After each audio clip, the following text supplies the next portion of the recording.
ನಮಸ್ತೆ ಅಂಶು ಅಶೋಕ್ ಹೆಗಡೆ. ಹೇಗಿತ್ತು ಯುಗಾದಿ ಹಬ್ಬ, ಸಂಭ್ರಮ, ಸಡಗರ, ಹೊಸ ವರ್ಷ ಆರಂಭ? ನೀನ್ ಮಾತಾಡು. ತುಂಬಾ ಚೆನ್ನಾಗಿತ್ತು, ಒಂಥರ ಡಿಫ್ರೆಂಟ್ ಆಗಿತ್ತು. ಆಯ್ತಾ, ಸ್ವಲ್ಪ ಹುಷಾರ್ ತಪ್ಪದೆ, ಸ್ವಲ್ಪ ಗಂಟ್ಲು ಮಾತು ಬರ್ತಾ ಇಲ್ಲ. ಸೊ ಇವತ್ತೇನೇ ಮಾತಾಡೋದು ನೀವೇ ಮಾತಾಡಿ. ಹೆಂಡತಿಯ ಪರ್ಮಿಷನ್ ನೊಂದಿಗೆ. ಈ ವಾರ ಪರಿಚಯದಲ್ಲಿ ಗೋಕುಲ್ ಅಂತ ಮೈಸೂರಿನ ನಟನ ಇದರಲ್ಲಿ ತರಬೇತಿ ಇದು, ಆಮೇಲೆ ಥಿಯೇಟರ್ ಪರ್ಸನ್ನು, ತುಂಬ ಅದ್ಭುತ ನಟ. ಅವನು ಮತ್ತೆ ಶ್ರಾವಣಿಯಲ್ಲೂ ಮಾಡಿದ್ರು. ಈಗ ಪವಿತ್ರ ಬಂಧನದಲ್ಲಿ ನನ್ನ ಮಗ ಮಾಡ್ತಿದ್ದಾನೆ, ನನ್ನ ಮಗನ ಪಾತ್ರ ಮಾಡ್ತಿದ್ದಾನೆ. ಹೆಚ್ಚಿಗೆ ಮಾತಾಡೋದು ಬೇಡ, ಅವ್ರ ಬಾಯಲ್ಲೇ ಕೇಳೋಣ. Let's see his interview. ನಮಸ್ತೆ. ಇವತ್ತು ಈಗ ನಾನೊಂದು ಒಬ್ಬ ವಿಶೇಷ ವ್ಯಕ್ತಿ, ವಿಶೇಷ ನಟನ ಜೊತೆ ನಾನು ಕೂತ್ಕೊಂಡಿದ್ದೀನಿ. ಅವರು ನನ್ನ ಸೌಭಾಗ್ಯ ಅಂತ ಅನ್ಕೋತೀನಿ. ಗೋಕುಲ್ ಅವರು, ಅವನು ಮತ್ತು ಶ್ರಾವಣಿಯಲ್ಲಿ ಅಧೀರ ಅಂತ ಒಂದು ಕ್ಯಾರೆಕ್ಟರ್ ಮಾಡಿದ್ರು. ತುಂಬ ಅದ್ಭುತವಾಗಿ ನಡೆಸಿದ್ರು. ನಾನು ಕೂಡ ಅವರ ಈಗ ಇವರು ಪವಿತ್ರ ಬಂಧನದಲ್ಲಿ ನನ್ನ ಮಗನ ಪಾತ್ರ ಮಾಡ್ತಾರೆ. ಪವಿತ್ರ ಬಂಧನ ಈ ಟೀಮು ಮತ್ತು ಪವಿತ್ರ ಬಂಧನ ಪಾತ್ರ ಹೇಳಬೇಕು. ಪವಿತ್ರ ಬಂಧನ ನನಗೆ ಸಿಕ್ಕಾಪಟ್ಟೆ ಸ್ಪೆಷಲ್.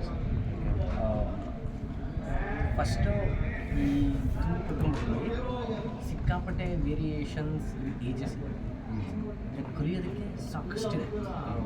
ಚಿಕ್ಕ ಹುಡುಗಿಯಿಂದ ಚಿಕ್ಕ ಮಗು 3 ವರ್ಷದಿಂದ ಸಾಯಿ ಸರ್ವರೆಗೂ ಅಂದರೆ 78 ವರ್ಷದವರೆಗೂ ವೇರಿಯೇಷನ್ಸ್ ಇದೆ. ಆ್ಯಂಡ್ ಈ ಜಾಸ್ತಿ ಕಲಿಬಹುದು ಅಂತಂದರೂ ನಟನೆ ಅನ್ನೋದಕ್ಕಿಂತ ವ್ಯಕ್ತಿಗಳ ಪರಿಚಯ, ಅವ್ರ ಇಂಡಸ್ಟ್ರಿ ಅನುಭವ, ಅಥವಾ ಅವ್ರ ಜೊತೆ ಮಾತಾಡ್ತಾ ನಾವು ಬೈಕಲ್ಲಿ ಏನೇನು ಅಳವಡಿಸ್ಕೋಬೋದು ಅಂತ ಸರ್ ಬಗ್ಗೆ ಸೂಪರ್ ಹ್ಯೂಮರಸ್ ಫಲೋ. ಅಂದರೆ ಅವರು ಮಾತಾಡ್ತಾ ಒಂದು ಆ ವಿಷಯದ ಒಂದು ಚೆನ್ನಾಗಿ ಕೊಡ್ತಾರೆ. ಅದು ಹಿಂದೆ ಒಂದು ಗಾಢ ಅರ್ಥ ಇಲ್ಲ, ಅದು ಅವ್ರನ್ನ ಅರ್ಥ ಮಾಡ್ಕೊಂಡ್ರೆ ಗೊತ್ತಾಗ್ತದೆ. ಸಿಮಿಲರ್ಲಿ ಎಷ್ಟೊಂದು ಜನದ ಬಗ್ಗೆ ತುಂಬಾ ಅದ್ಭುತವಾದ ಅನುಭವ. ಈ ಸೆಟ್ಟಿಗೆ ಬಂದಾಗ ಖುಷಿ, ನಾನು ಈ ಪಾತ್ರ ಮಾಡ್ತಾಯಿದ್ದೀನಿ, ಇವ್ರ ಮಗನ ಪಾತ್ರ ಮಾಡ್ತಾಯಿದ್ದೀನಿ. ನಾನು ಇವ್ರನ್ನ ಆಲ್ಮೋಸ್ಟ್ ಅಬ್ಸರ್ವ್ ಮಾಡ್ತಾ ಇರ್ತೀನಿ. ಆ್ಯಕ್ಟ್ ಮಾಡ್ತಾರೆ, ಏನು ಮಾಡ್ತಾರೆ ಇವರು, ಹೊಸದಾಗಿ ಏನು ಮಾಡ್ತಾರೆ, ಒಂದು ಔಟ್ ಆಫ್ ದ ಬೌಂಡ್ರಿಯಿಂದ ಒಂದು ಸೂಕ್ಷ್ಮ ಎಳೆನ ಹೇಗೆ ತೆಗಿತಾರೆ ಅದನ್ನು ಅಬ್ಸರ್ವ್ ಮಾಡ್ತಾ ಇರ್ತೀನಿ. ಅದನ್ನು ಯಾವಾಗ ಕ್ಯಾಚ್ ಮಾಡ್ತಾರೆ ಅಂದರೆ ತುಂಬ ಸಾಕಷ್ಟು ಅನುಭವಗಳನ್ನ ನೋಡಿ ಕಲಿಯುವಂಥದ್ದು ಜಾಸ್ತಿ ಇದೆ ಸರ್. ತಾವು ಈ ಇದಕ್ಕೆ ತಿಳಿಯಲಿರುವ ಸಿನಿಮಾ ಅಂತ ಒಂದು ಎಂಟ್ರಿ ಏನು ಬಂತು, ಇದರ ಹಿಂದೆ ತಮ್ಮ ಬ್ಯಾಕ್ಗ್ರೌಂಡ್ ಏನು, ತಮ್ಮ ಅನುಭವಗಳೇನು, ಥಿಯೇಟ್ರಿಂದ ಬಂದಾಗ ಅಥವಾ ಹೇಗೆ ಏನು ಎತ್ತ ಅನ್ನೋದ್ರ ಬಗ್ಗೆ ಸ್ವಲ್ಪ ಮಾತಾಡ್ತೀನಿ. ನಾನು 2003ರಲ್ಲಿ ಮೊದಲನೇ ನಾಟಕ ಮಾಡಿದ್ದೆ. ಮೈಸೂರಿನ ನಟನ ಮಂಡ್ಯ ರಮೇಶ್ ಸರ್ ಟೀಮಲ್ಲಿ ಅಲಿಬಾಬ ಮತ್ತು 40 ಕಳೆದು ಅಂತ ಮೊದಲನೇ ನಾಟಕ ಮಾಡಿದ್ದೆ 2003. ಆ ನಾಟಕದ ಒಂದು ಗೀಳು ಅಂದರೆ ಈ ನಟನೆಯನ್ನು ನಾವೇ ಅಲ್ಲಿಂದ ಶುರುವಾಯಿತು. ಕಿರಿತಾ ನಟನೆಯನ್ನು ಸುಖ ಜಾಸ್ತಿ ಆಗ್ತಾ ಹೋಯಿತು. ಅಲ್ಲಿಂದ ಕಂಟಿನ್ಯೂಸ್ ಆಗಿ ಇಲ್ಲಿವರೆಗೂ ಮೊನ್ನೆನೂ ಶೋ ಮಾಡಿದೆ, ಇನ್ನೂ ಮಾಡ್ತಾನೆ ಇರ್ತೀನಿ. ನಾಟಕಗಳನ್ನ ಮಾಡ್ತಾನೇ ಬರ್ತಾಯಿದ್ದೀನಿ. ನಾಟಕಗಳನ್ನ ನೋಡಿ ನನ್ನ ಸಿನಿಮಾಗೆ ಕಲಿತು ಹೆಚ್ಚು. ಈ ಸೀರಿಯಲ್ಗೂ ಹಾಗೆಯೇ ಪವಿತ್ರ ಬಂಧನಗೂ ನನ್ನ ಒಂದು ನಾಟಕ ನೋಡಿ ಕರೆದು, ಅವನು ಮತ್ತು ಶ್ರಾವಣಿಗೂ ಅದೇ ಥರ ಹತ್ತಿರ ಒಂದು 300ಕ್ಕೂ ಹೆಚ್ಚು ಶೋ ಮಾಡಿದ್ದೀನಿ. ಬೆಂಗಳೂರಲ್ಲಿ ಒಂದು 6ರಿಂದ 7 ತಂಡಗಳ ಜೊತೆ ವರ್ಕ್ ಮಾಡಿದ್ದೀನಿ. ಮೀನಾಸಂ ಇನ್ನಷ್ಟು ಡೈರೆಕ್ಟರ್ಸ್ಗಳ ಜೊತೆ ವರ್ಕ್ ಮಾಡಿದ್ದೀನಿ. ನಾನು ಒಂದಷ್ಟು ನಾಟಕಗಳನ್ನ ಡೈರೆಕ್ಟ್ ಮಾಡಿದ್ದೇನೆ. ಒಂದು 2-3 ಹೇಳ್ಬೋದು ಡೈರೆಕ್ಟ್ ಮಾಡಿರೋದು? ಹಾಂ, ನಾನು ನಮ್ಮ ಆಟದಲ್ಲಿ ಒಂದಿನ ಅಂತ ನಾಟಕ ಡೈರೆಕ್ಟ್ ಮಾಡಿದ್ದೀನಿ. ಅದು complete out and out comedy. ಅದೊಂದು 10 ಶೋ ಆಯಿತು. ಅದು ಆಮೇಲೆ ಒಂದು ಡಿವೈಸ್ ಪ್ಲೇ ಮಾಡ್ತಾರೆ. ಪೂರ್ಣಚಂದ್ರ ತೇಜಸ್ವಿ ಅವರ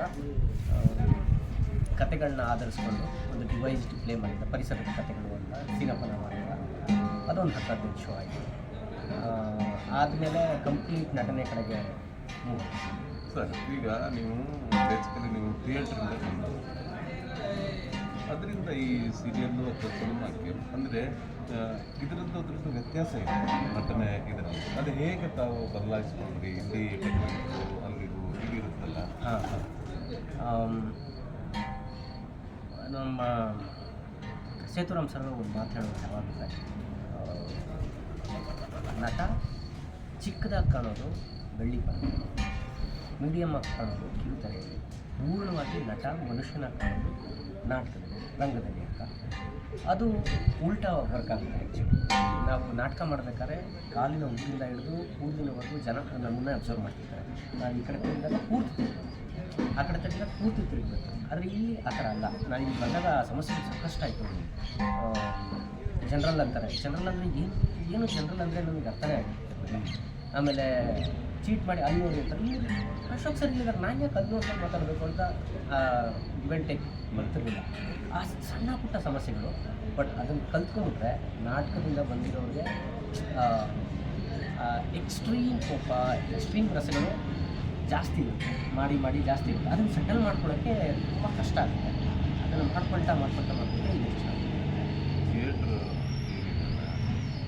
ಅದರಲ್ಲಿ ಗಟ್ಟಿದ್ದಾನೆ ಆ್ಯಕ್ಟಿಂಗ್ ಅಲ್ಲೂ ಕಲ್ತ್ಕೊಂಡು ಟೆಕ್ನಿಕಲ್ ಸ್ವಲ್ಪ ಅರ್ಥ ಮಾಡ್ಕೊಂಡ್ಬಿಟ್ರೆ ಅವ್ರ ಥರ ಬರೀ ಸಾಕಷ್ಟು ನಮ್ಮ ಭಾರತೀಯ ಸಿನಿಮಾದಲ್ಲಿ ಅಥವಾ ನಮ್ಮ ಕನ್ನಡ ಸಿನಿಮಾದಲ್ಲಿ ಸಾಕಷ್ಟು ಜನರಿದ್ದಾರೆ. ಸರ್, ಅಲ್ಲಿಂದ ಇನ್ನೂ ಜರ್ನಿ ಏನು ಬಂದಿದೆ? ತಾವು ಯಾರನ್ನ ನೆನಪು ಮಾಡ್ಕೊಳ್ಳೋದಕ್ಕೆ ಇಷ್ಟಪಡ್ತೀರಾ?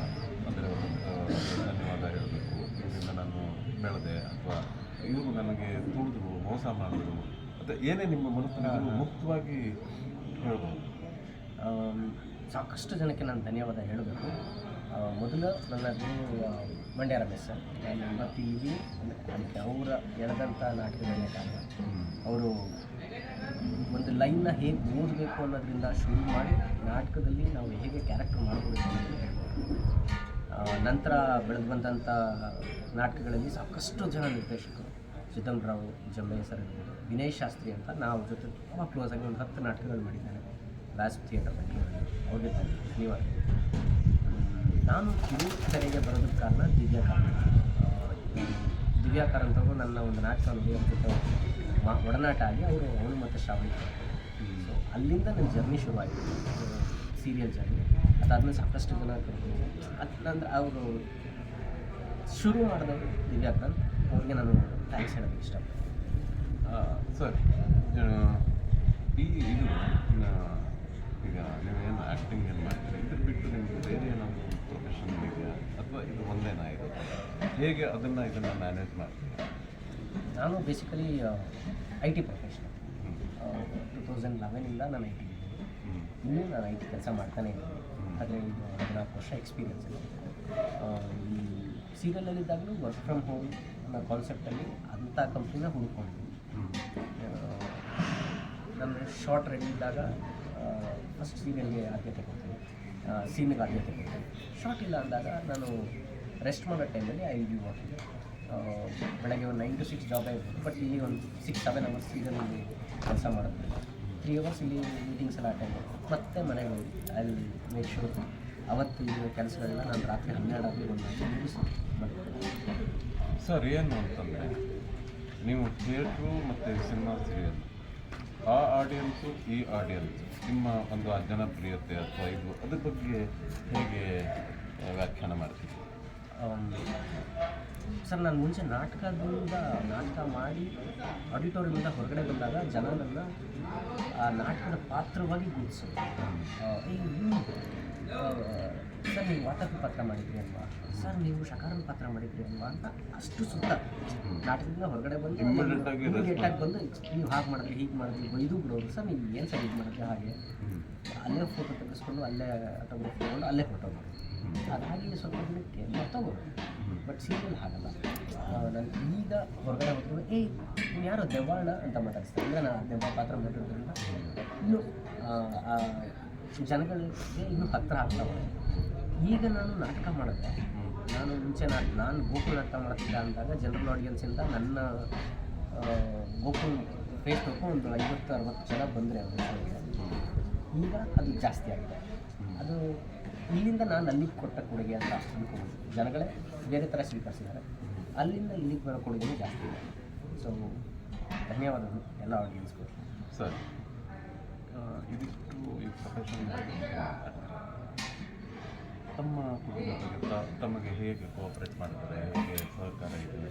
ಯಾಕೆಂದರೆ ಎಲ್ಲ ಇಲ್ಲೇ ನಾಟಕ, ಈ ಸೀರಿಯಲ್ ಇದರಲ್ಲೇ ಬಿಸಿ ಹೇಗೆ ಕುಟುಂಬ ನಿಮ್ಮನ್ನು, ಅಂದರೆ ನಿಮ್ಮ ಮನೆಯವರಾಗಲಿ ಅದು ಯಾವ ಥರ ಹೇಗೆ? ನನ್ನ ಹೆಂಡತಿ ಶ್ರುತಿ, ಅವಳು ಭರತನಾಟ್ಯಂ ಡ್ಯಾನ್ಸರ್. ಅವಳು 16 ವರ್ಷದಿಂದ ಭರತನಾಟ್ಯಂ ಪ್ರಾಕ್ಟೀಸ್ ಮಾಡ್ಕೊಂಡು ಅವಳದೇ ಆದಂಥ ಇನ್ಸ್ಟಿಟ್ಯೂಟ್ ಇದೆ. ಮನೇಲೇ ಅಪಾರ್ಟ್ಮೆಂಟಲ್ಲೇ ಕ್ಲಾಸಸ್ ಮಾಡ್ತಾಳೆ.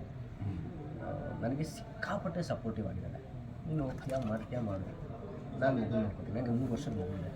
ಸೊ ಬೆಳಗ್ಗೆ 6:30 ಎಲ್ಲ ಮುಗಿಸಿ ಮನೆಯಿಂದ ಹೊರಟ್ರೆ ರಾತ್ರಿ 10 ಹೋಗಿ. ಸೀರಿಯಲ್ ಇದ್ದಾಗ ಸೀರಿಯಲ್ ಮುಗಿಸ್ಕೊಂಡು ಮನೆಗೆ ಹೋಗೋದು, ಇಲ್ಲಾಂದರೆ ಆಫೀಸ್ ಮುಗಿಸ್ಕೊಂಡು ಮನೆಗೆ ಆ ಥರ. ಬಟ್ ನನಗೆ ಬ್ಯಾಕ್ ಬೋನ್ ಸಪೋರ್ಟ್ ನನಗೆ. ಆ ಥರ ಸಪೋರ್ಟ್ ಮಾಡಿದಾಗ ನಾನು ಈ ಥರ ಎಕ್ಸ್ಪ್ಲೋರ್ ಮಾಡೋಕ್ಕೆ ಆಗ್ತಾಯಿಲ್ಲ. ನನ್ನ ಜೀವನ ನಾನು ಅವಳಿಗೆ ಸಾಕಷ್ಟು ಗುರಿಯಾಗಿದೆ.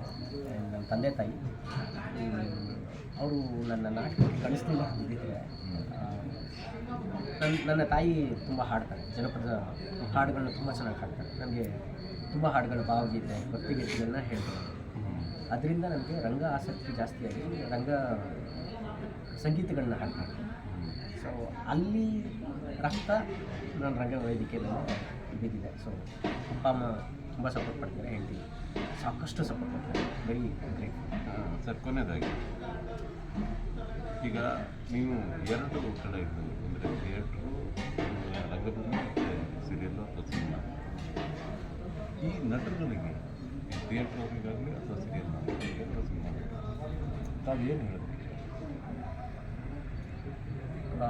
ನನ್ನ ಗುರುಗಳಿಂದ ನಾನು ಕಲ್ತಿದ್ದು ಒಂದು ಮಾತನ್ನು ನಾನು ಹೇಳೋಕ್ಕೆ ಇಷ್ಟಪಡ್ತೀನಿ. ನಟ ಅಭಿನಯಿಸಬಾರ್ದು, ಅನುಭವಿಸ್ಬೇಕು. ನಾವು ಯಾವ ವಸ್ತುವನ್ನು ಜೊತೆ ಮಾತಾಡ್ತೀವೋ, ಯಾವ ಮನುಷ್ಯರ ಜೊತೆ ಮಾತಾಡ್ತೀವೋ, ಆ ವಸ್ತುವನ್ನು, ಆ ಮನುಷ್ಯರನ್ನು, ಭಾವನೆಗಳನ್ನ ನಾವು ಸ್ಪಂದಿಸಿ ಅನುಭವಿಸಿದಾಗ, ನಾವು ಅನುಭವಿಸಿದ್ರೆ ನಮ್ಮನ್ನು ನೋಡ್ತಾ ಇರೋ ಜನಗಳಿಗೆ ಆ ರಸ ಉತ್ಪತ್ತಿ ಆಗುತ್ತೆ, ಆ ಕೋಪ ಬರುತ್ತೆ, ಆ ದುಃಖ ಬರುತ್ತೆ. ಆ ರಸ ಉತ್ಪತ್ತಿ ಜನಗಳಲ್ಲಿ ಮಾಡೋವಂಥ ಕಲೆ ನಾವು ಅನುಭವಿಸಿದಾಗ ಮಾತ್ರ ಸಿಗುತ್ತೆ. ಸೊ ಯಾವುದೇ ನಟ ಆದರೂ ಅಭಿನಯಿಸಬೇಕು, ಅನುಭವಿಸಬೇಕು ಅಂತ ನನ್ನ ಗುರುಗಳು ನನಗೆ ಹೇಳ್ತಿದ್ರು. ನಾನು ಅದನ್ನು ಆಲ್ಮೋಸ್ಟ್ ಫಾಲೋ ಮಾಡೋಕ್ಕೆ ಟ್ರೈ ಮಾಡ್ತೀನಿ.